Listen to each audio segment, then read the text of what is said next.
사랑하는 성도 여러분, 오늘은 시편 1편의 말씀을 중심으로 은혜를 나누고자 합니다. 성경 66권 모두가 1.1이 모두가 귀하고 소중합니다. 그런데 성경 66권 가운데 어느 한 장을 꼽아서 이 말씀은 성경 전체를 이해하는 열쇠와 같다라고 말한다면 여러 본문을 생각해 볼 수 있을 것입니다. 근데 저는 구약 성경 전체 핵심을 말하라고 한다면 주저하지 않고 신명기 29장 9절과 시편 1편을 말하고 싶습니다.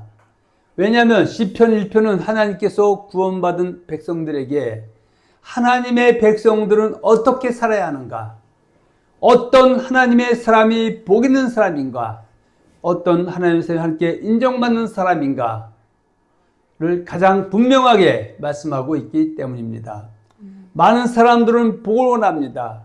하나님으로는 이방인도 복을 원합니다.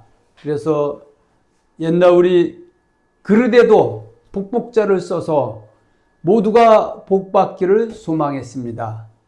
모든 사람은 건강하기를 원합니다.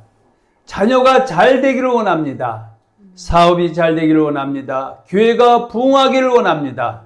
누구나 믿음의 결국 영혼의 권한을 받기를 원합니다.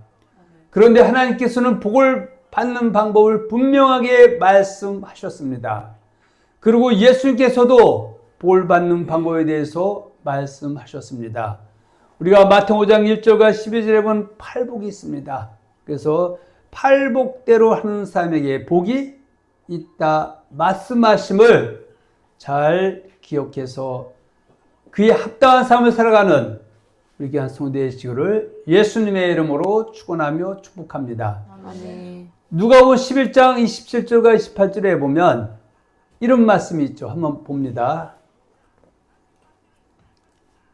이 말씀을 하실 때에 무리 중에서 한 여자가 음성을 높여 이르되 당신을 뵌 태와 당신을 먹인 젖이 복이 있나이다 하니 예수께서 이르시되 오히려 하나님의 말씀을 듣고 지키는 자가 복이 있느니라 하시니라. 우리 예수님께서도 복받는 방법에 대해서 누가복음 11장 28절에 보면 예수께서 이르시되 오히려 하나님의 말씀을 듣고 지키는 자가 복이 있느니라 이렇게 말씀하심을 마음판에 새기고 달려가기를 바랍니다.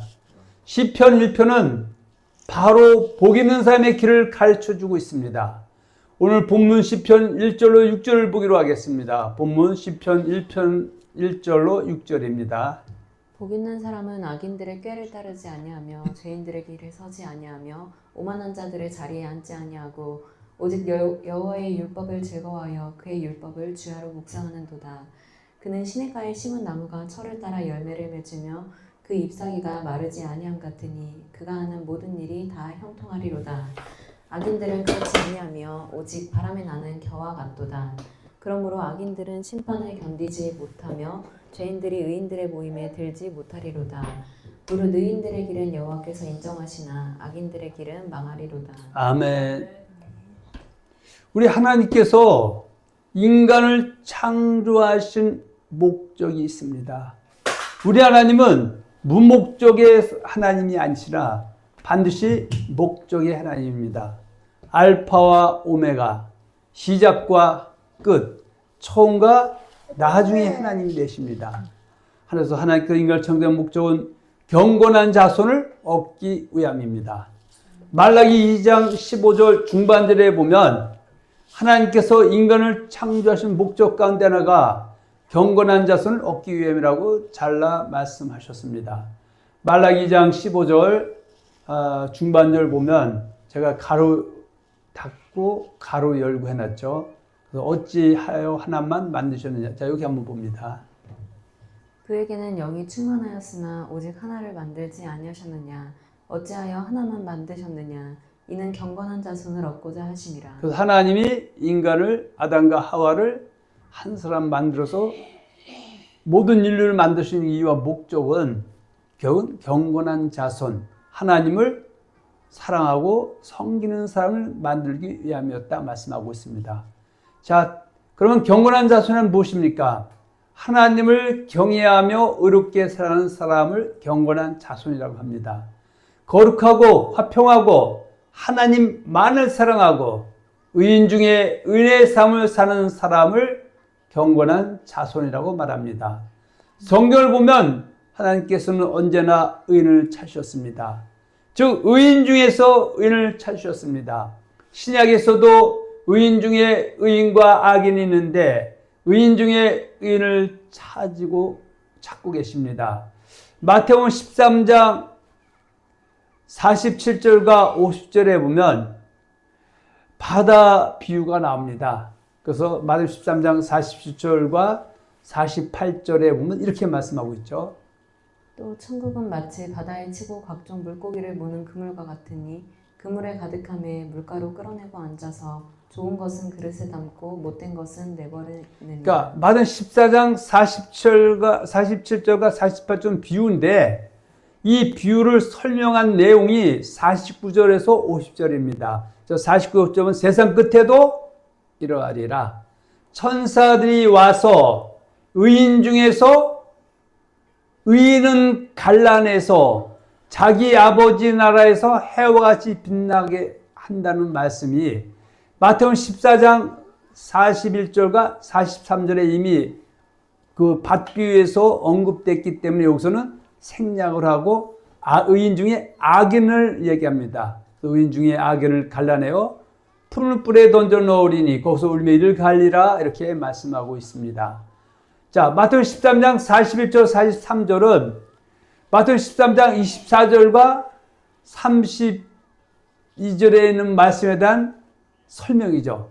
마태복음 14장 24절과 30절은 제밥 비유인데 이 제밥 비유에 대한 설명을 한 내용이 마태복음 13장 41절과 43절입니다. 한번 봅니다.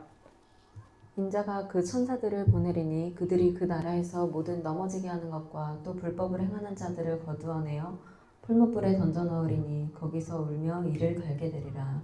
그때 의인들은 자기 아버지 나라에서 해와 같이 빛나리라. 귀 있는 자는 들으라. 여기 보면은 그 나라 바로 제밭이죠. 제밭은 귀환이죠. 귀환에 있는 사람을 의롭다 치면 의인이죠. 그 의인 중에서 모든 넘어지게 하는 것과 불법 악인들이 있죠. 그래서 의인 중에 악인인 모든 넘어지게 하는 것과 불법 행한 자를 거둬 푸른 뿔에 넣으리니 이것을 이를 갈게 되라 말씀하고 있고 그때 의인 중에 의인 바로 여기서는 여기서 뭐 불법 행한 자와 넘어지는 자는 바로 가라지죠. 그런데 곡시 그들은 바로 의인들이죠. 의인 중에 의인. 그때 의인들은 자기 아버지의 해와 같이 빛나라. 귀 있는 자는 들어라. 제밥 비유를 통해서 우리에게 주는 교훈은 우리는 하나님의 은혜로 예수를 믿음의 주로 믿음을 통해서 의롭다 받은 의인인데 그 의인 중에서 우리는 결단코 가라지가 되어서는 안 됩니다. 가라지는 교회에서 넘어지게 하는 것 불법 행한 자가 되어서는 안 됩니다. 우리는 뭐가 된다? 의인 중에 의인이 돼서 우리 아버지 하나님 나라에서 해와 같이 빛나는 의인이 되어야 될 줄로 믿습니다. 할렐루야. 아멘. 노아 시대에는 수많은 사람들이 있었지만 의인의 삶을 산 사람은 노아의 가족 8명 뿐이었습니다. 그래서 하나님께서는 그 8명을 구원해서 인류를 다시 시작하셨습니다. 그러면서 마태복음 24장 37절과 41절에 보면 마태복음 24장 3절에 보면 예수님이 감람산에 앉아있을 때 제자들이 와서 중이 묻습니다. 예수님 세상 끝과 종말 때 어떤 일이 일어납니까? 하고 물었을 때 24장 4절부터 36절까지 말씀하시고 이어서 37절에서 41절은 이런 말씀하셨습니다. 한번 봅니다. 노아의 때와 같이 인자의 임함도 그러하리라. 홍수전에 노아가 방주에 들어가던 날까지 사람들이 먹고 마시고 장가들고 시집가고 있으면서 홍수가 나서 그들을 다 멸하기까지 깨닫지 못하였으니 인자의 임함도 이와 같으리라. 그때 두 사람이 밭에 있음에 한 사람은 데려가고 한 사람은 버려둠을 당할 것이요 두 여자가 맷돌질을 하고 있음에 한 사람은 데려가고 한 사람은 버려둠을 당할 것이니라. 마지막 시대가 되면 노아 시대 때도 하나님 믿지 않는 가인의 계열 싸움은 그렇다 치고 가인이 죽인 아벨 대신에 하나님이 130세에 낳은 셋의 계열, 믿음의 계보 사람들 중에 노아와 7식구 8명도 포함되어 있는데 그 사람들 중에서 오직 8명만 불심판을 피할 수 있었다. 그래서 하나님은 자기 백성들이 어떻게 살기를 원한다? 의인 중에 의인의 삶, 경건한 삶, 거룩한 삶, 화평한 삶, 하나님 사랑하는 삶만 살아가기를 원하는데 그때나 지금이나 하나님의 교회에서 그저 예수를 믿음의 주를 고백신 영접하면 천국은 따는 당상이다라고 전함을 통해서 이방인처럼 살지 말라고 그렇게 외치지만 결국 이방인들처럼 먹고 마시고 장가들고 시집가는 삶, 육신적인 삶을 살 때 하나님이 노아를 보내서 그 얘기를 외쳤지만 결국은 깨닫고 외친 사람은 돌이킨 사람은 거의 없었다. 이렇게 말씀하고 있습니다. 마지막 때 이런 일이 일어날 때 저와 여러분들은 반드시 노아와 일곱 식구처럼 의인의 삶, 의로운 삶을 사는 복된 자가 돼서 두 사람이 밭에 있으면 하나는 대령을 당할 때 의인의 삶을 살던 노아와 일곱 식구는 데려감 당하는 두 여자가 맷두질할 때 한 사람 데려간다고 했을 때 바로 노아 일곱 식구처럼 데려가는 사람 축에 서 있는 복된 자가 되어야 될 줄로 믿습니다. 베드로서 2장 5절에 보면 옛 세상을 용서하지 아니하시고 노아 시대죠. 오직 의를 전파하는 노아, 의의 말씀을 전파하는 노아와 그 일곱 식구를 보존하셨다는 거예요. 이들은 어떻게 하나님이 자기 백성을 삼은 것은 경건한 자손을 만들기 위함이었는데 의인의 삶을 사는 사람이 경건한 사람. 노아와 일곱 식구 8명은 경건한 삶을 살았기 때문에 홍수에서 보존하셨고 그리고 경건하지 아니한 자들은 홍수를 내리셨다라고 말씀하고 있습니다. 이것을 사도 베드로는 베드로 3장 10절에 그들은 그러니까 노아 때 노아 일곱 식구 나머지 사람은 어디 있느냐? 그것은 3장 10절에 말씀하고 있죠. 그들은 전에 노아의 날 방주를 준비할 동안 하나님이 오래 참고 기다리실 때에 복종하지 아니하던 자들이라. 방주에서 물로 말미암아 구원을 얻은 자가 몇 명뿐이니 겨우 8명이라. 왜 우리가 성경을 말씀하고 성경을 읽습니까?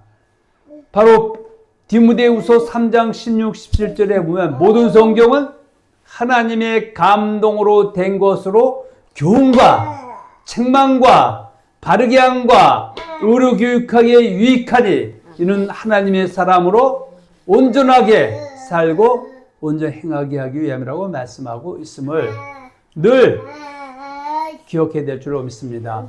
소돔과 고모라를 보십시오. 의인 10명만 있어도 멸망하지 않았을 것입니다. 삭감규섭이죠. 그러나 의인 10명이 없어서 소돔과 고모라는 심판을 받았습니다. 그럼에도 불구하고 심판 중에서 의인의 삶을 산 바로 롯과 두 딸 같은 사람들은 구원을 받을 수 있었습니다. 그러나 하나님 앞에서 의인의 삶을 추구하였던 롯과 두 딸은 심판 중에 살아날 수 있었습니다. 베드로후서 2장 6절과 8절의 말씀 한번 보겠습니다. 소돔과 고모라 성을 멸망하기로 정하여 죄가 되게 하사 후에 경건하지 아니할 자들에게 본을 삼으셨으며 무법한 자들의 음란한 행실로 말미암아 고통당하는 의로운 롯을 건지셨습니다. 자, 롯을 갖다가 앞에 수식을 뭐라고 썼습니까? 의로운 롯, 의인 롯이죠. 누구하고 똑같다? 노아처럼. 노아는 의인이요 당세의 완전한 자라. 그 하나님과 동행하였다. 이렇게 말씀하고 있죠. 8절에 보면 가로 열고 가로 닫고. 자, 한번 봅니다. 이는 이 의인이 그들 중에 거하여 날마다 저 불법한 행실을 보고 들으므로 그 의로운 심령이 상함이라. 이 의인은 바로 누굴 지칭하니까? 롯과 두 딸. 여기서는 롯을 지칭하는 것이죠. 그래서 의롭게 살려는 사람들은 불법이 판치는 그런 세상 속에서는 항상 심령이 상할 수가 있다. 그럼에도 불구하고 믿음을 지켰던 소돔과 고모라를 멸망할 때 하나님 말씀을 농담을 여기지 않고 그 말씀을 믿어 순종 회개하던 롯과 두 딸은 심판을 피할 수 있었다. 그런데 여러분들이 알다시피 소돔과 고모라 때 롯의 두 사위는 하나님의 말씀을 듣고도 농담으로 여겨서 결국은 심판을 피할 수 없었다. 나아가서 아내조차도 가인의 아내처럼 하면 안 된다. 아내도 세상에 미련을 두다가 소금기둥이 되어서 후세 사람들에게 샘플을 삼았다고 말씀하고 있습니다. 룻의 두 사위는 소돔과 고모라의 심판을 말하는 하나님의 말씀을 듣고도 농담을 여기다가 멸망을 피할 수 없었고 룻의 아내도 세상의 미련을 바라보다가 소금기둥이 되었던 것입니다. 오늘날도 하나님의 말씀과 하나님과 반하는 교단교리나 신학이 부딪히면 하나님의 말씀으로 돌아야 되는데 하나님의 말씀을 강력히 전하는 사람들의 그 하나님의 말씀을 농담으로 여긴 사람이 부지기수로 많은 세대에 살고 있습니다. 자, 창세기 19장 14절 한번 봅니다. 롯이 나가서 그 딸들과 결혼할 사위들에게 말하여 이르기를 여호와께서 이 성을 멸하실 터이니 너희는 일어나 이곳에서 떠나라 하되 그의 사위들은 농담으로 여겼더라. 하나님의 말씀을 농담으로 여기는 사람들은 결국은 심판의 자리에 나갈 수밖에 없다. 자, 누가복음 17장 28절로 33절의 말씀 한번 또 봅니다.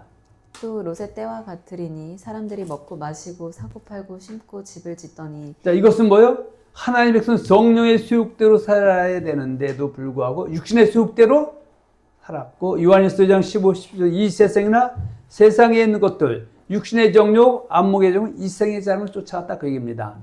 자, 29절 롯이 소돔에서 나가던 날에 하늘로부터 불과 유황이 비오듯 하여 그들을 멸망시켰느니라. 인자가 나타나는 날에도 이러하리라. 그날에 만일 사람이 지붕 위에 있고 그의 세간이 그 집 안에 있으면 그것을 가지러 내려가지 말 것이요 밭에 있는 자도 그와 같이 뒤로 돌이키지 말 것이니라. 자, 32절에 롯의 초를 기억하라. 하나님 있는 사람들은 롯의 초를 기억하래요. 무릇 자기의 목숨을 보존하고자 하는 자는 잃을 것이요 잃는 자는 살리리라. 하나님께서는 지금도 의인을 찾고 계십니다. 그래서 애굽에서 종살이 하던 이스라엘 백성들을 구원하신 것도 단순히 자유를 주시기 위한 것이 아니었습니다. 혹자들은 출애굽 사건을 이방인 구원으로 풀어가는데 실상은 아브라함과 이삭과 이스라엘 바로 야곱의 그 후손들이죠. 70여 명이 내려가서 몇백 명이 불어난 그 사람들을 애굽에서 구원해서 홍해를 건너서 1차적으로 광야에 나오게 한 사건입니다. 하나님의 백성으로 살아가게 하기 위해서 그들을 구원해낸 것입니다. 다시 말해서 하나님을 섬기하기 위해서 그들을 구원해낸 사건입니다. 출애굽기 7장 16절에 보면 그에게 이르기를 히브리 사람이 하나님 여호와께서 나를 왕에게 보내어 이르시되 내 백성을 보내라. 그러면 그들이 광야에서 나를 섬길 것이니라 하였으나 자, 이스라엘 백성들이 하나님이 모세 40세 때 결국은 사건을 치게 해서 결국은 그를 애굽을 떠나게 해서 그를 훈련시켜서 이스라엘 백성들을 인도해내는 그 인도자로 세웠을 때 그가 바로왕 앞에 가서 결국은 2차적으로 얘기합니다. 우리 섬기는 유일하신 하나님 여호와 하나님께서 이 백성들을 보내라. 지금 이 백성들이 어디를 가서도 우리 여호와 하나님만 섬기게 되는데 지금 다른 신을 섬기고 있다. 때로는 여호와 하나님도 섬기고 애굽의 10가지 재앙에 나오는 그 신들도 섬기고 태양신도 섬기고 황소, 송아지도 섬기고 있어서 우리 하나님이 진노해서 그들을 광야로 이끌어내서 결국은 가나안 땅으로 인도해서 여호와 하나님만을 섬기기 위함이었다.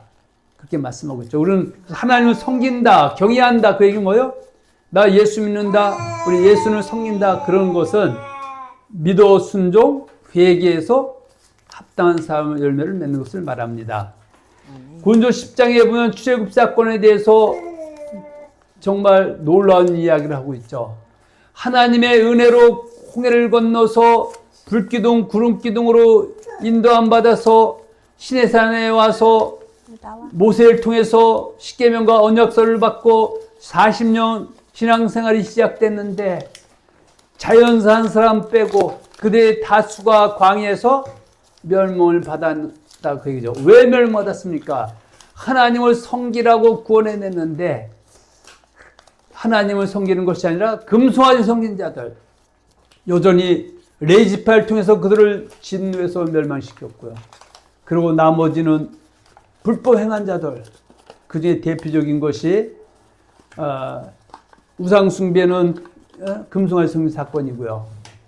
또 가늠하다가 24,000명이 멸망을 당했고, 또 주를 시험하다가 원망불평하다 멸망 사건을 얘기하면서 너희는 예수 믿는 고린도교회 성도는 예수 믿는 저와 여러분들은 그런 삶을 떠나서 살라고 말씀하는 겁니다. 고린도 10장 1절과 6절에 있는 말씀 한번 보겠습니다. 자, 형제들아 나는 너희가 알지 못하기를 원하지 아니하노니 우리 조상들이 다 구름 아래에 있고 바다 가운데로 지나며 모세에게 속하여 다 구름과 바다에서 세를 받고 다 같은 신령한 음식을 먹으며 다 같은 신령한 음료를 마셨으니 이는 그들을 따른 신령한 반석으로 마셨음에 그만은 곧 교물 하나님의 전폭적인 은혜를 입었다 그 얘기죠.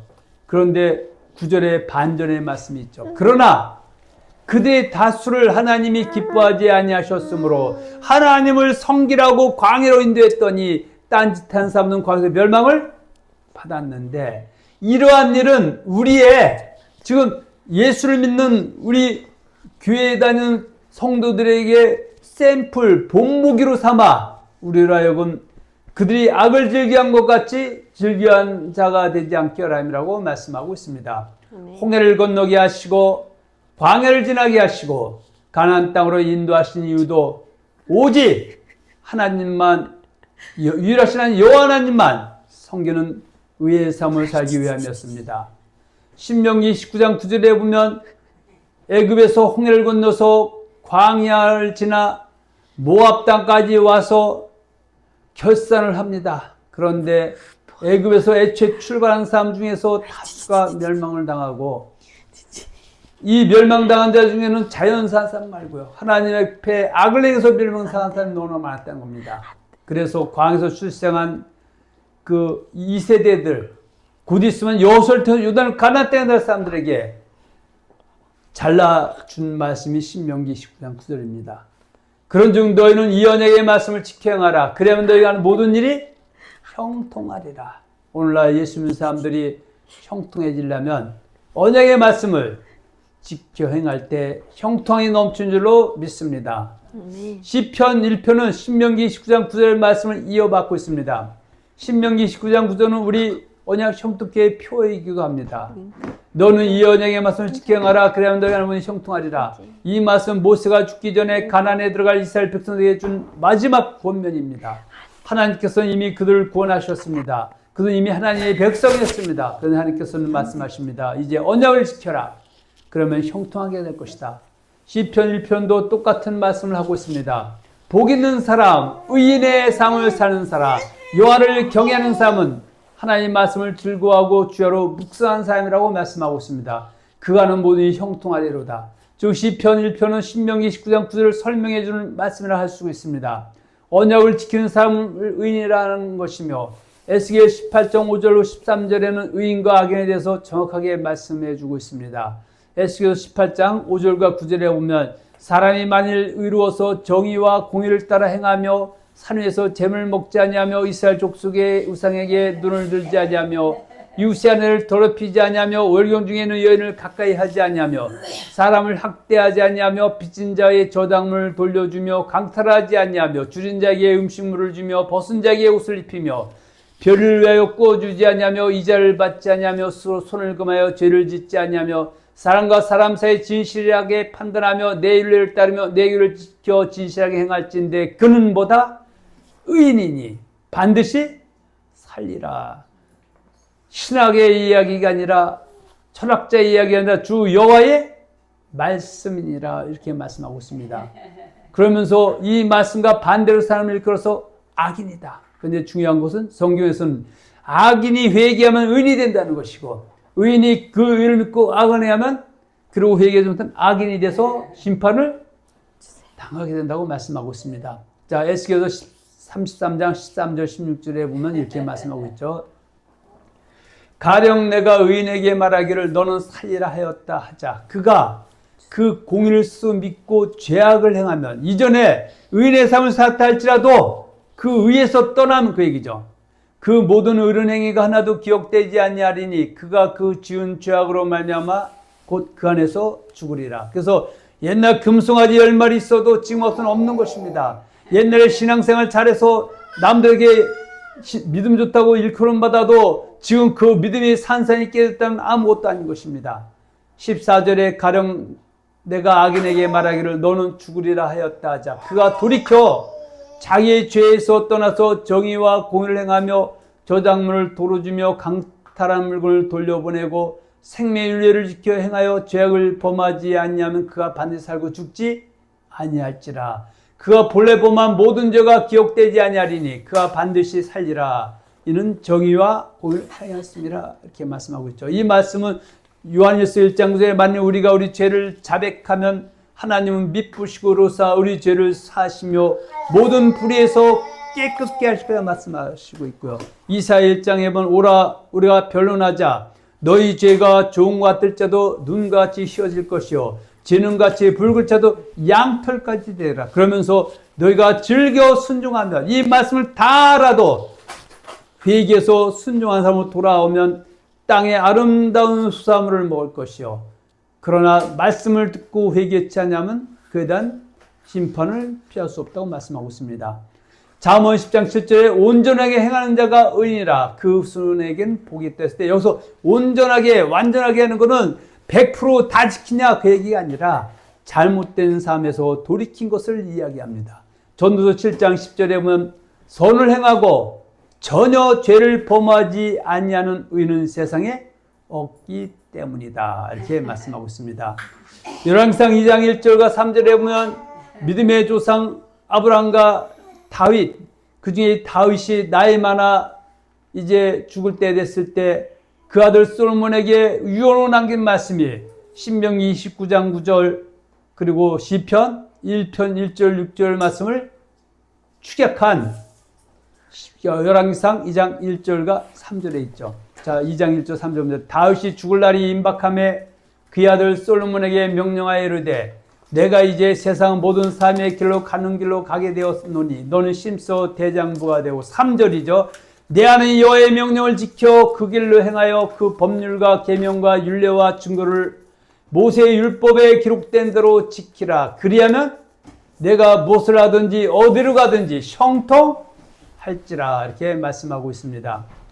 열왕기상 18장 1절과 8절에 보면 바로 남유다의 왕 중에 한 사람인 시스기야에 대해서 말씀하고 있습니다. 시스기야가 언약을 잘 지켜서 그가 왕이 있을 때 형통했다고 성경은 역사서는 증언해 주고 있습니다. 열왕기상 18장 1절로 8절입니다. 이스라엘 왕 엘라의 아들 호세아 제3년에 유다 왕 아하스의 아들 시스기야가 왕이 되니 그가 왕이 될 때 나이가 25세라. 예루살렘에서 29년간 다스리니라. 그의 어머니의 이름은 아비오 스가랴의 딸이더라. 시스기야가 그의 조상 다윗의 모든 행위와 같이 여호와께서 보시기에 정직히 행하여 그가 여러 산당들을 제거하며 주상을 깨뜨리며 아세라 목생을 찍으며 모세가 만들었던 노뱀을 이스라엘 자손이 이때까지 향하여 분양함으로 그것을 부수고 누산이라 일컬었더라. 5절 6절입니다. 히스기야가 이스라엘 여호와를 의지하였는데 의지하는 것은 바로 하나님을 섬겼다. 경외했다. 의인의 삶을 살았다는 얘기죠. 그의 전후 유다 여러 왕 중에 그런 자가 없었으니 그가 여호와께 연합하여 그에게서 떠나지 아니하고 여호와께서 모세에 명령하신 계명을 지켰더라. 여호와께서 그와 함께 하심에 그가 어디로 가든지 형통하였다라고 말씀하고 있음을 잘 기억해서 우리의 신앙생활에 모분으로 삼고 달려가야 될 줄로 믿습니다. 시편 1편은 구원받은 사람들에게 주는 말씀입니다. 사랑하는 성도 여러분, 시편 1편은 세상 사람들에게 하시는 말씀이 아닙니다. 하나님의 백성들에게 주시는 말씀입니다. 요단강을 건너 가나안에 들어간 이스라엘 백성들에게 주시는 말씀입니다. 오늘날로 말하면 예수를 믿음에 주로 믿고 구원받은 성도들에게 하시는 말씀입니다. 그런데 여기서 중요한 사실이 있습니다. 하나님의 백성 가운데는 두 종류가 있다는 것입니다. 하나님을 잘 섬기는 의인이 있고 하나님 앞에서 악을 행하는 악인이 있습니다.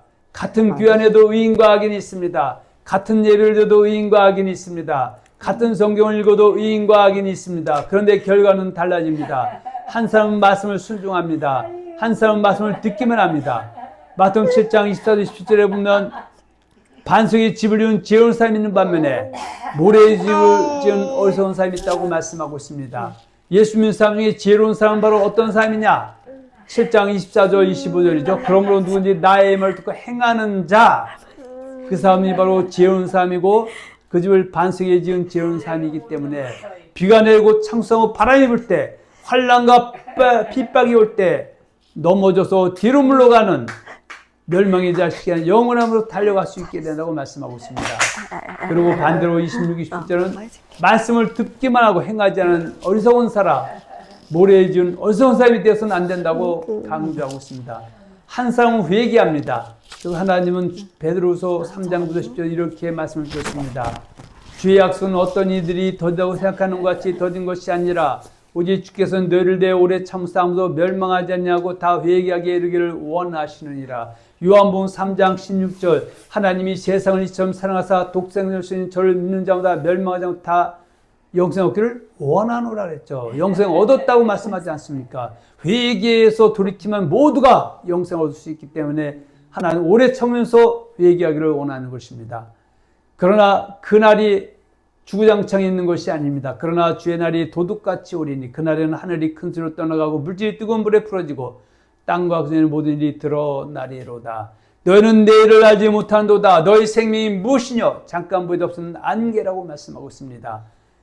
사람이 강건하면 70이요. 또 더 살면 80인데 물론 지금은 의료시설이 좋아지고 해서 뭐 100세도 산다고 하지만 그러나 그 수는 여전히 소수의 인원입니다. 그래서 우리는 그것을 갖다가 화살 쏘는 궁수가 활시위를 당겼을 때 가는 것처럼 신속히 지나간다고 말씀하고 있습니다. 또 한 사람은 고집을 부립니다. 로마서 2장 4절로 5절입니다.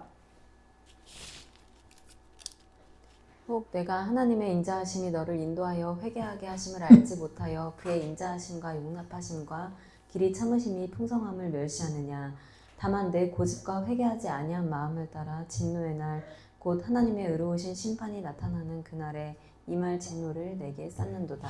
결국 하나님께 인정받는 사람이 있고 인정받지 못하는 사람이 생기는 것입니다.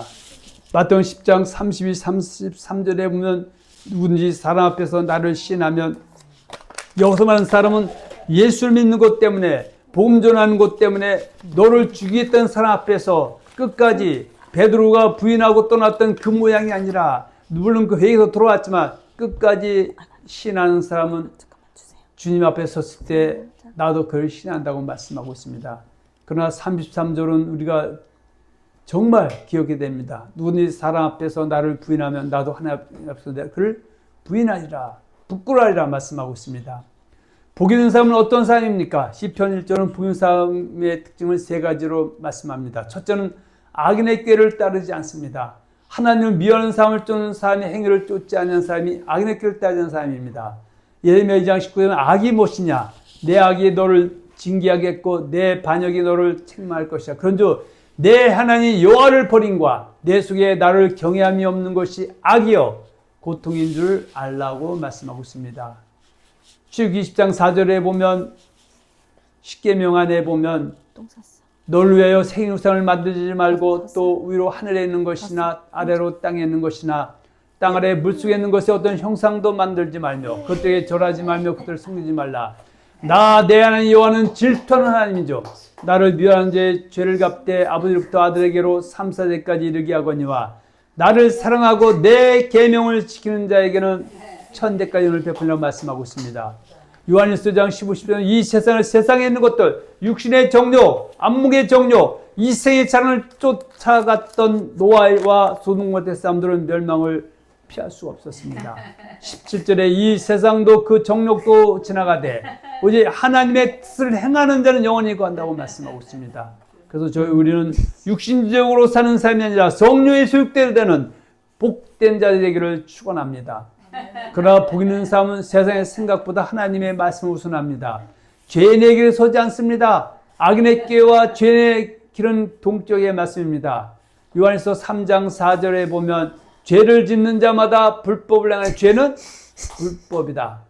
복 있는 삶은 죄를 가볍게 여기지 않습니다. 고린도서 15장 33-34절에 속지 말라. 악한 동물은 선한 행실을 더럽히나니 깨어 의를 행하고 죄를 짓지 말라. 하나님을 알지 못하는 자가 있기로 내가 너를 부끄럽게 하기를 바란다.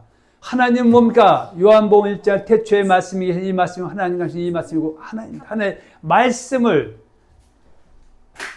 쫓지 않는 삶을 갖다가 악한 동무, 손을 더럽히는 자 이렇게 말씀하고 있습니다. 죄를 회개합니다. 죄에서 돌이킵니다. 오만한 자리에 있지 않습니다. 오만은 하나님보다 자신을 높이는 것입니다. 말씀보다 자신의 생각을 더 믿는 것입니다. 복인 삶은 겸손합니다. 하나님 말씀 앞에 자신을 낮춥니다. 만일에 여러분들이 다른 교훈을 한다면 바른 말인 우리 예수 그리스도의 말씀이 아닌 경건에 관한 교훈을 따르지 않고 전하지 않는다면 그는 겸손한 자나 교만한 자, 아무것도 알지 못한 자라고 말씀하고 있습니다. 복인 삶의 가장 큰 특징은 말씀을 사랑하는 것입니다. 시편 1편 2절입니다. 오직 여호와의 율법을 즐거워하여 그 율법을 주야로 묵상하는도다. 하나님의 말씀을 사랑하는 것입니다. 주일에만 성령 보는 것이 아닙니다. 아침에도 생각하고 낮에도 생각하고 저녁에도 생각하는 것입니다. 왜 그렇습니까? 하나님의 말씀이 하나님이고 길이고 생명이기 때문입니다. 태초에 말씀이 계시니라. 이 말씀이 하나님과 함께 계셨으니 이 말씀은 곧 하나님이시니라. 예수께서 이르시되 내가 곧 길이요 진리요 생명이니 나로 말미암지 않고는 아버지께로 올 자가 없느니라. 하나님의 말씀은 길이기 때문입니다. 하나님의 말씀은 복의 근원이기 때문입니다. 하나님의 말씀을 묵상한다고 하는 것은 하나님의 말씀을 머릿속에 두고 생각하는 것이 아니라 지켜 행하는 것을 뜻합니다. 여호수아 1장 5절과 9절에 보면 특히 8절 보겠습니다. 이 율법책을 내 입에서 떠나지 말게 하며 주야로 그것을 묵상하여 그 안에 기록된 대로 다 지켜 행하라. 그리하면 내 길이 평탄하게 될 것이며 내가 형통하리라. 그 묵상은 생각하는 것이 아니라 생각한 것을 삶으로 전개시키는 것을 말합니다. 우리 예수님께서도 모든 민족을 제자로 삼아 아버지와 아들과 성의 세례를 베풀고 예수의 분부한 모든 것, 창세기 66권의 말씀을 그 성도에게 가르쳐주고 그 배운 성도는 지키라는 것이 방점입니다. 그것이 바로 세상 끝날까지 항상 함께 하겠다고 말씀하고 있습니다. 이것을 사도 바울은 빌립보서 4장 9절에서 너는 내게 배우고 받고 듣고 본 바를 행하라. 그리하면 평강의 하나님이 너와 함께 계시리라 말씀하고 있습니다. 요한일서 3장 24절에 보면 그의 계명을 지키는 자는 주 안에 주님이 동행한다 이거죠. 거하고 주는 그의 계명을 지키는 자 안에 거하시나니 우리에게 주신 성령으로 말미암아 우리 안에 계신 우리가 아느니라 말씀하고 있습니다. 하나님을 성령 사람에게 주는 복이 시편 1편 3절입니다. 그는 시냇가에 심은 나무가 철을 따라 열매를 맺으며 시냇가에 심은 나무는 가뭄이 와도 죽지 않습니다. 계속 영양분과 수분을 공급받기 때문입니다. 하나님 말씀 안에 사는 사람도 마찬가지입니다. 고린도서 4장 7절과 10절에 보면 우리가 이 보배를 질그새 가졌으니 이는 심히 큰 능력은 하나님께 있고 우리에게 있지 아니함을 알게 하려 함이라. 우리가 사방으로 우겨싸움을 당하여도 쌓이지 아니하며 답답한 일을 당하여도 낙심하지 아니하며 박해를 받아도 버림받지 아니하며 거꾸로 뜨림을 당하여도 망하지 아니하고 우리가 항상 예수의 죽음을 몸에 짊어지면 예수의 생명이 또한 우리 몸에 나타나게 하려 함이라고 말씀하고 있습니다. 그러면서 빌립보서는 내게 능력 주신 자에서 내가 모든 것을 행할 수 있다. 하나님의 능력을 받아야 주님이 나와 함께 임만에 동행해야 내가 신앙생활도 능력 있게 행할 수 있고 세상에서도 담대히 하나님의 일을 꾸려나갈 수가 있습니다. 시험이 와도 어려움이 와도 낙심하지 않습니다. 하나님께 능력을 공급받기 때문입니다. 그리고 열매를 맺습니다. 믿음의 열매, 사랑의 열매, 순종의 열매, 회개의 열매를 맺습니다. 그리고 하나님께서 말씀하십니다. 그가 하는 모든 일이 다 형통하리로다. 이 형통은 단순히 돈 많이 버는 것을 의미하지 않습니다. 하나님의 뜻 가운데 성공하는 것입니다. 금생에도 복을 받고 내생에도 영생을 얻는 것입니다.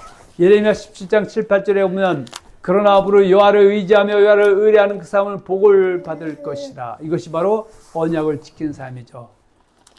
나를 사랑한 자들이 나의 사랑을 입으며 잠언 8장 17절에 보면 나를 사랑한 자들이 나의 사랑을 입으며 나를 간절히 찾는 자가 나를 만날 것이다도 같은 맥락의 말씀입니다. 그래서 무릇 여호와를 의지하며 여호와를 의뢰하는 그 사람은 복을 받는데 그 사람은 물가에 심어진 나무가 그 뿌리를 강변에 뻗치고 더위가 올지라도 두려워하지 아니하며 그 잎이 청청하며 가뭄 후에도 걱정이 없고 결실이 그치지 않겠다고 말씀하고 있습니다. 악인의 마지막은 어떻습니까? 악인의 마지막은 어떠합니까? 시편 1편 4절입니다. 악인은 그렇지 아니하며 발언하는 겨와 같도다. 악인은 악을 곡이 아니라 쭉정입니다. 악인은 곡식이 아니라 가래집니다. 악인은 좋은 고기가 아니라 못된 고기입니다. 가볍습니다. 바람이 불면 날아갑니다. 악인의 삶도 마찬가지입니다. 겉으로는 잘 되는 것처럼 보일 수 있습니다. 그러나 하나님께서는 앞에서는 무게가 없습니다. 결국 심판 때 뺏어야 됩니다. 5절에 보면 악인은 심판을 견디지 못한다고 말씀합니다. 그리고 의인의 회중에 들지 못한다고 말씀합니다. 예수님께서도 마지막 때 목자가 양과 염소를 나누시는 것 같이 의인과 악인을 갈라내신다고 말씀하셨습니다. 예수님께서 어부가 그물에 가득한 고기들 중에서 좋은 고기, 나쁜 고기, 의인과 악인을 나누시는 것 같이 의인과 악인을 갈라내셨다고 말씀하셨습니다. 결국 마지막 심판이 있다는 것입니다. 하나님 앞과 살아있는 자와 죽은 자를 심판하실 그리스도 예수 앞에서 그분이 나타나셔서 살아있는 자는 그의 나라에 데리고 갑니다. 죽어있는 자는 멸망을 당할 수밖에 없다고 말씀하고 있습니다. 그래서 심판은 하나님의 집에서 교회에서부터 시작됩니다. 베드로상 17절 하나님 집에서 심판을 시작할 때가 되었나니 만일 우리에게 먼저 하면 하나님의 복을 순종하지 않은 자들의 그 마지막은 어떠하며 또 의인이 겨우 구원을 받으면 경건하지 않은 자와 죄인이 어디서려 말씀하고 있습니다. 우리는 의인 중에 의인이 되어야 합니다. 사랑하는 성도 여러분, 우리는 이미 예수님의 은혜로 구원받았습니다. 그러나 구원받았다고 해서 아무렇게 살아도 되는 것이 아닙니다. 의인들 가운데도 하나님을 잘 섬기는 의인이 있고 하나님 앞에서 악을 행하고 회개합당을 맺지 아니하는 악인이 있다고 성경은 말씀합니다. 그래서 우리는 의인 중에 의인이 되어야 합니다. 거룩하고 경건하고 화평하고 하나님만을 사랑하는 삶을 쫓아야 합니다. 말씀을 사랑해야 합니다. 순종해야 합니다. 회개해야 합니다. 언약을 지켜야 합니다. 신명기 29장 9절의 말씀처럼 언약의 말씀을 지켜 행하는 삶이 되어야 합니다. 그럴 때 하나님께서 우리의 길을 형통하게 하십니다. 사랑하는 성도 여러분, 오늘 우리는 시편 1편을 살펴보았습니다. 시편 1편은 시편 전체의 핵심입니다. 그리고 성경 전체의 핵심입니다. 그리고 구약 성경을 이해하는 중요한 열쇠입니다. 시편 1편은 두 불의 삶을 보여줍니다. 의인의 길과 악인의 길입니다. 생명의 길과 멸망의 길입니다. 복의 길과 저주의 길입니다. 하나님께서는 오늘 우리에게 선택하라고 말씀하십니다. 악인의 길을 갈 것인가? 의인의 길을 갈 것인가? 신명기 30장 15절에 내가 생명과 복과 사망과 를 내 앞에 두었느니 내가 택하라. 내가 생명과 복을 택하면 내가 생명과 복을 줄 것이고 사망과 화를 택하면 화가 임한다고 말씀하고 있습니다. 이방인들처럼 우리가 이방에 있을 때처럼 세상을 살아갈 것인가? 아니면 먼저 그의 나라와 그의 의를 구할 것입니까? 저 여러분들은 시편 1편에 보이는 사람들처럼 하나님 말씀을 즐거워하고 주야로 묵상하며 순종한 성도가 되시기를 바랍니다. 그래서 신학가에 심은 나무처럼 항상 푸르고 열매는 삶을 살아가시기를 바랍니다. 신명기 29장의 말씀처럼 하나님의 언약을 지켜 행함으로 금생과 내생 형통의 복을 누리시는 저와 여러분 모두가 되시기를 우리 주 예수 그리스도의 이름으로 축원하며 축복